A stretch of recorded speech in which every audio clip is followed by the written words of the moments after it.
Inflation is a disease. It's a dangerous disease for a society. It is sometimes a fatal disease for a society.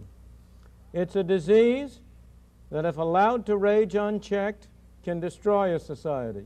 And we have many such examples. The classic examples, of course, are the extreme examples of Germany, of Austria, of Russia, after the First World War, when inflation really did reach levels at which the kind of apocryphal story I told you was a literal description of the reality. When inflation reached levels at which employers would pay their workers 3 times a day after breakfast, lunch, and dinner so they could go out and spend the money before it lost all its value. That's the real extreme cases.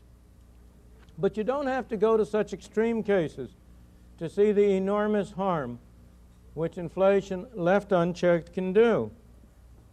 You have the example in many examples in South America. Brazil, before 1964, was brought down by an inflation that led to a revolution that toppled the existing government in order to stem the inflation.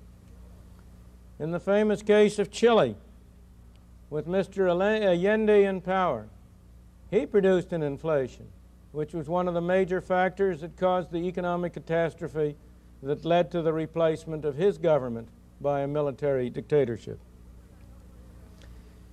We are nowhere near that stage in the United States, but it behooves us as a nation to pay attention to this disease, to ask ourselves, what is the cause of the disease? How do you cure the disease?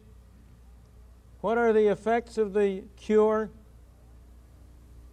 What are the side effects of it? And what will happen if we don't cure it?